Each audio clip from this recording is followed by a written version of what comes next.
खराब हो चुके लिवर को क्या रिवाइव कर सकते हैं? Answer is yes.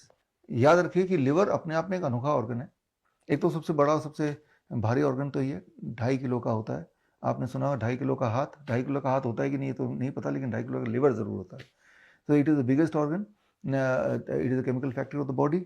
और लिवर का एक अनोखा गुण है, जिस तरह से छिपकली की पूंछ को अगर काट दे तब भी वो अपने आप पूरा बन जाता है, लिवर को अगर आधा निकाल के फेंक दें तो भी लिवर खुद का पूरा बन जाता है, unlike the other organ the body.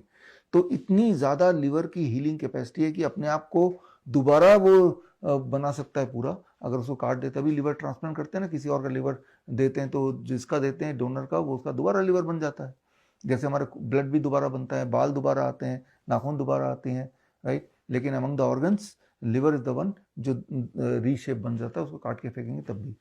तो यानी कि लिवर की healing capacity is the highest among all the organ. तो लिवर ठीक हो सकता है कि नहीं? जाहिर सी बात है, हो सकता है। आफ्टर ऑल भगवान ने ये कैपेसिटी उसी को दी है। तो अब ठीक कैसे हो सकता है? लिवर को भी इस अपने आप को रिवाइव करने के लिए कुछ सपोर्ट सिस्टम चाहिए। सपोर्ट सिस्टम क्या? कि liver functions the best when you whatever you are eating that is close to the nature. जितना चीज़ों को आप प्रोसेस करेंगे, उतना लिवर जो कि केमिकल फैक्ट्री अपने बॉडी का, उसको ज़्यादा मेहनत करना पड़ेगा। तो लिवर को पहले तो आराम देना है। बॉडी का जो भी ऑर्गन खराब हो जाता है, उसको ठीक करने का जो पहला जो तरीका है, पहला जो स्टेप है, दैट इज कि give rest to that organ. For example, अगर आपका हाथ फ्रैक्चर हो गया तो give rest to your hand, right. तो बॉडी ठीक करेगी अपने आप। ठीक उसी तरह से give rest to the liver. कैसे? उससे ज़्यादा काम मत कराओ, यानी कि आप वही लें, वही खाना खाएं जिसको लिवर को कम काम करना पड़े। वो कौन सा खाना होता है? That is when you eat only raw vegetables and fruits. हम इसे रॉ DIP डाइट भी बोलते हैं, यानी कि फ्रूट्स एंड रॉ वेजिटेबल्स। ये अगले 1 महीने के लिए आपका डाइट है।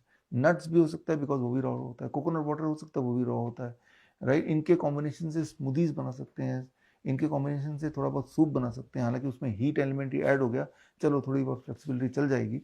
तो इस तरह से उनके फ्रूट जूसेस बना सकते हैं, उनको कच्चा वैसे खा सकते हैं। तो ये जब आप करेंगे तो लिवर की जो प्रोसेसिंग की जो मेहनत है उसको कम कर रहे हैं। आपको कैसे पता चलेगा कि आप ठीक हो रहे हैं? वो ऐसे पता चलेगा कि जो सिम्टम्स हैं लिवर के खराब होने से होते हैं, वो सिम्टम में सुधार आएगा। हीमोग्लोबिन बढ़ेगा, नंबर 1। आपका पीलापन हो गया था, वो घटेगा, नंबर 2। आपके अगर एसाइटिस हो गया, वो पानी जम गया, वो घटेगा, नंबर 3। आपकी जो वीकनेस आ गई थी वो कम होगी, नंबर 4। आपके खांसी आती है तो ब्लड का आता है, या स्टूल आता है तो ब्लड आता है, वो नंबर 5। ये मुख्य जो सिम्टम्स हैं। या फीवरिश होता है, कई बार फीवर कम होने लगेगा, नंबर 6। तो ये सिम्टम्स अगर कम होने लगे तो आप समझ लीजिए कि आपका लिवर दोबारा ठीक से काम कर रहा है। और एक टाइम आएगा जब ये सारे सिम्टम्स सारे गायब हो जाएंगे, दैट मे टेक 1 मंथ, यानी कि पूरी तरह सही हो गए। अब जब पूरी तरह सही हो गए तो अब आप तैयार हो, जो पहले खाते थे जिससे आपका मन करता है उस तरह के डाइट में दोबारा जा सकते हैं। लेकिन मैं ये बोलना चाह रहा हूँ, 100% उस तरह के डाइट में दोबारा मत जाइए, क्योंकि वो डाइट ने भी कंट्रीब्यूट किया आपकी लिवर को खराब करने को। तो दोबारा 100% क्यों जाना उस डाइट में? तो 50-50 रख सकते हैं कि आपके जो भी डाइट लेते हैं, वो डाइट जो भी खाना पसंद है वो खाइए, लेकिन साथ में 50% अपने डाइट का रॉ रखिए, वेजिटेबल्स एंड फ्रूट्स, ताकि लिवर जो खराब हुआ वो दोबारा खराब ना हो। एक बार खराब हुआ तो दोबारा वो परिस्थिति आएगी तो दोबारा भी लिवर खराब हो सकता है। After all, this is the heaviest organ and it is the chemical factory of your body.